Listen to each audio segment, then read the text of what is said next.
अस्सलाम वालेकुम व्यूवर्स, आज हम डिस्कस करने जा रहे हैं अल्बर्ट कैम्यू का एक फेमस वर्क द स्ट्रेंजर। ये एक फ़िलोसफिकल नोवेल है। सबसे पहले इसके कैरेक्टर्स को डिस्कस करेंगे।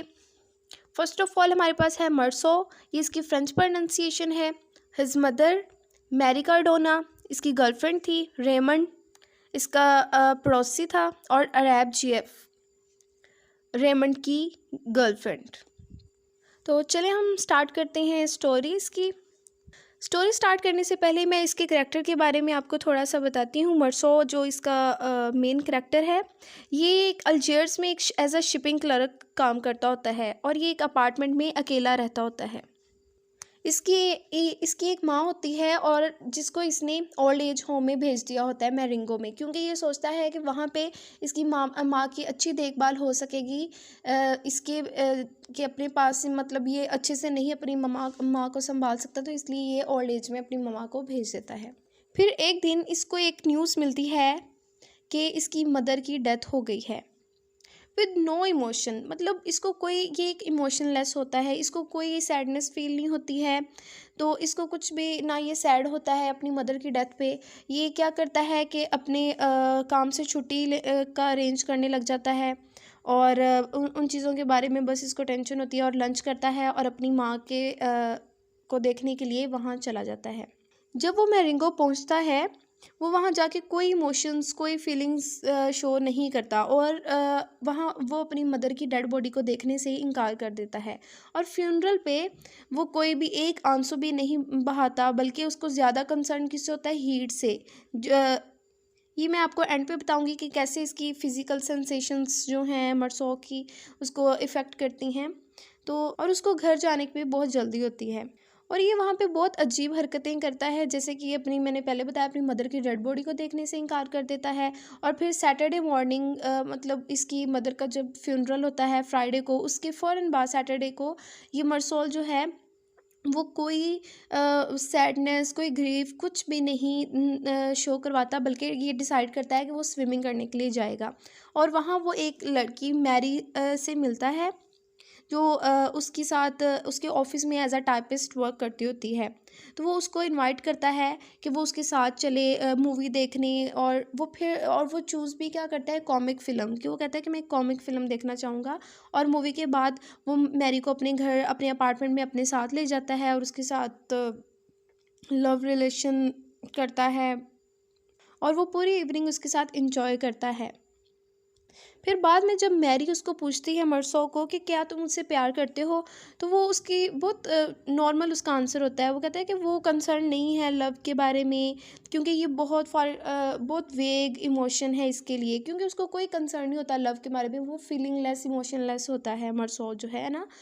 तो मैरी उसको कहती है कि क्या वो शादी करेगा उससे, तो वो कहता है कि मुझे इससे भी कोई कंसर्न नहीं है, हाँ अगर तुम चाहती हो शादी करना तो तुम कर सकती हो, तो मुझे कोई मतलब एतराज़ नहीं है, हम कर लेते हैं शादी। तो ये क्लियर है कि जो मर्सो है उसके अंदर कोई इमोशंस नहीं हैं। और ये भी एक अब्सर्ड चीज़ है, अब्सर्डिटी है कि वो ऐसे इंसान के साथ शादी करने के लिए मतलब राज़ी हो रहा है जिसके लिए उसके पास कोई इमोशंस ही नहीं है, फीलिंग्स ही नहीं हैं। तो मर्सो का एक नेबर होता है रेमंड।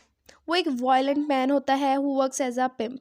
तो उसके नेबरहुड में सब लोग उसको अवॉइड करते हैं, क्योंकि रेमंड का जो ऑक्यूपेशन और पर्सनैलिटी ऐसी होती है कि सब लोग उसको अवॉइड करते हैं।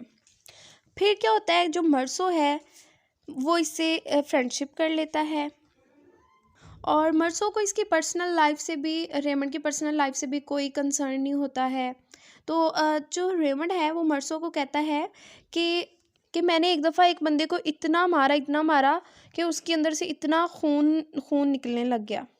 तो मर्सो को उससे भी कोई कंसर्न नहीं होता और वो बहुत मतलब कोई इंटरेस्ट शो नहीं करवाता ना इस चीज़ में कि उसने किसी को इतना मारा और उसका इतना खून निकाल दिया। तो इसी वे में फिर रेमंड उसको बताता है कि उसने ना कैसे वो अपनी एक अरैब गर्लफ्रेंड को मारा, क्योंकि उसने उसको चीट किया था, उसकी गर्लफ्रेंड ने, इसलिए रेमंड ने उसको बहुत ज़्यादा मारा। तो इसमें भी जो मर्सोड है वो कोई इंटरेस्ट शो नहीं करवाता। फिर रेमंड उसको कहता है कि क्या तुम मेरे बिहाफ पे मेरी गर्लफ्रेंड को एक लेटर लिखोगे। तो जो मर्सो है वो बहुत इजीली अग्री हो जाता है और वो लेटर लिख देता है क्योंकि रेमंड इस लेटर के थ्रू अपनी गर्लफ्रेंड को दोबारा बुलाना चाहता है और उसको दोबारा पनिश करना चाहता होता है, ताकि वो उसको अगेन मार सके अपनी गर्लफ्रेंड को। तो फिर क्या होता है, उसकी गर्लफ्रेंड आ जाती है और उनके दरमियान एक फ़ाइट होती है। और जो मर्सो है वो देखता है कि कैसे रेमंड जो है उसकी अपनी गर्लफ्रेंड को मार रहा है। उसने बहुत बुरे तरीके से उसको मारा होता है।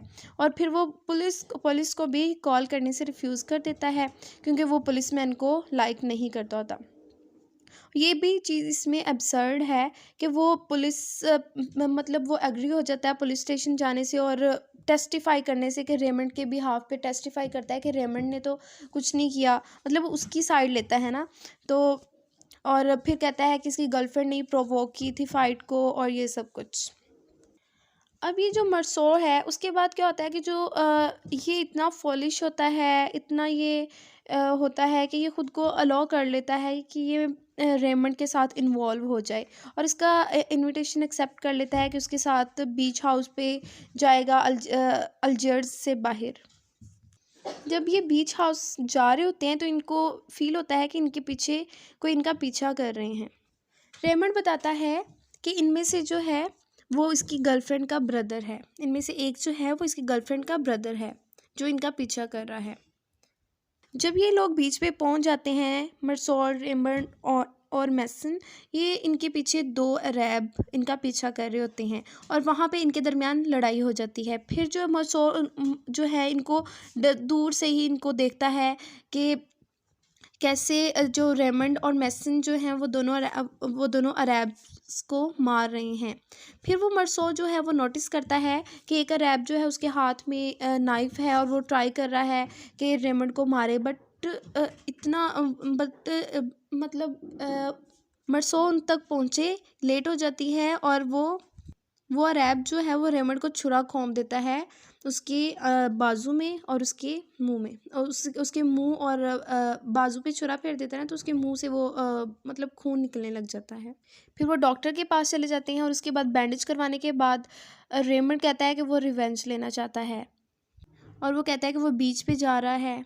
मरसो जो है वो कहता है, इंसिस्ट करता है कि वो भी उसके साथ जाएगा और वहाँ वो रॉक्स के पीछे वो अरब्स को उनको मिलते हैं और वो उनको रेमंड जो है वो उनको शूट करना चाह रहा होता है, बट जो मरसो है वो उसको कहता है कि तुम शूट ना करो, और उसकी गन जो है वो अपने पास रख लेता है ताकि वो सेफ़ रहें, और वो उसको अपनी पॉकेट में रख लेता है। और फिर जो अरब्स हैं वो दोनों डिसअपियर हो जाते हैं। उसके बाद वो दोनों फिर बीच हाउस पे चले जाते हैं और जो रेमंड है वो अपस्टेयर्स चला जाता है, लेकिन जो मरसो है उसको पता नहीं क्या होता है, वो फिर अहमकाना हरकत फॉलिशली रिटर्न बैक हो जाता है बीच की तरफ। और बहुत ज़्यादा दोपहर होती है, सूरज चमक रहा होता है बहुत ज़्यादा, और जो मरसो है उसको गर्मी लग रही होती है और वो स्ट्रीम की तरफ जा रहा होता है ताकि वो थोड़ा सा ठंडक महसूस कर सके।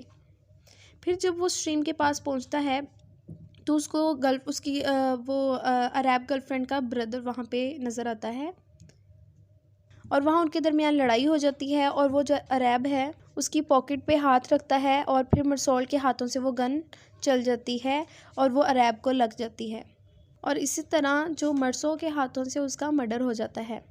इसके बाद जो है मरसो मतलब for no reason 4 more shots जो हैं उसको 4 दफ़ा और शूट कर देता है उसकी डेड बॉडी पे अरब की। फिर वो वापस आ जाता है। इससे शो होता है कि उसके जो सारे एक्शंस थे वो कितने अब्सर्ड थे। मतलब उसका कैजुअल अफेयर था मैरी के साथ उसकी मदर के फ्यूनरल के फ़ौरन बाद, और उसकी रेमंड से फ्रेंडशिप, फिर उसका अरब का बगैर किसी रीज़न के मर्डर करना अरब का, कि उसको जानता तक नहीं था। फिर इसके बाद मरसो का ट्रायल होता है, इसको पुलिस पकड़ के ले जाती है क्योंकि उसने वो मर्डर किया होता है, तो उसका ट्रायल होता है। तो उसके प्री ट्रायल हियरिंग में उससे जब पूछा जाता है कि उसके रिलीजन के बारे में, तो वो कहता है कि वो किसी गॉड पे बिलीव नहीं करता, ना उसका कोई रिलीजन है, और वो एंटी क्रिस्ट खुद को ना बुलाता है, कहता है मैं एंटी क्रिस्ट हूँ। फिर जब उसका ट्रायल होता है तो वहाँ सब लोग बहुत हैरान होते हैं कि जो मरसो है उसके अंदर कोई इमोशंस नहीं है, कि उसकी मदर की डेथ हो गई तो उसने कोई उसके फ्यूनरल पे भी कोई फीलिंग्स या इमोशंस नहीं शो करवाई, और मैरी के साथ लव रिलेशन कर लिया उसकी मदर के फ़ौरन फ्यूनरल के बाद, और फिर एक बंदे को मार दिया। तो ये सब कुछ इसकी बेहिसी को शो कर रहे थे ना कि वो कितना बेहिस है। फिर अदालत में इसकी जब ट्रायल हो रहा था तो इसको कहा गया कि ये कोल्ड ब्लडेड है, इसके अंदर कोई फीलिंग्स इमोशंस नहीं हैं और ये किसी को भी ऐसे ही मार सकता है। तो फिर इसको फांसी की सज़ा सुनाई गई कि इसको मार ही देना चाहिए ताकि ये किसी और को नुकसान ना पहुंचा सके। तो इसने तब भी कोई इतना ये ज़्यादा बोला ही नहीं, बस इसने एक ख्वाहिश की कि इसको गिलोटिन, मतलब वो गला काटने वाली मशीन, उससे मारा जाए, उससे इसको फांसी दी जाए। जब इसको फांसी की सज़ा दे दी गई तो फिर जब ये उसके बाद ये जेल में एक चैपलिन नाम का आदमी इसके पास आता है और वो उसको बताता है कि आफ्टर डेथ ये लाइफ होगी और वहाँ भी बहुत कुछ होगा, वहाँ भी इतनी प्रॉब्लम्स होंगी। और वो कहता है कि तुम अपने जुर्म को मान लो और फॉरगिवनेस के लिए उसको करता है कि तुम माफ़ी मांगो। और मरसो जो है वो उस पर चिल्लाता है और इनकार कर देता है। और जब फिर चैपलिन जो है उसके लिए दुआ करना शुरू कर देता है और मरसो फिर चिल्लाता है और उसको नेक से पकड़ के ग्रैब कर देता है। और फिर 3 जो हैं जेल में आदमी होते हैं वो चैपलिन को रेस्क्यू करते हैं। और फिर चैपलिन के जाने के बाद जो है मरसोल के अंदर एक न्यू सेंस आ जाती है पीस की और काम की, और वो अपनी डेथ सेंटेंस को एज एक्सेप्ट कर लेता है as a absurdity of life. तो ये थी इसकी स्टोरी।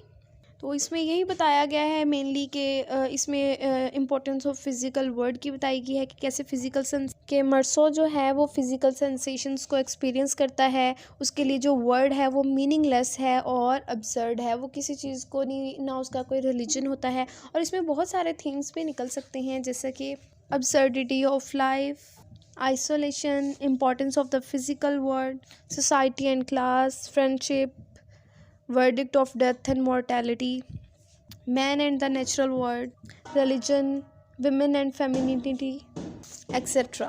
तो ये थी इसकी स्टोरी। आई होप आपको अच्छे से समझ आई होगी। Thank you so much.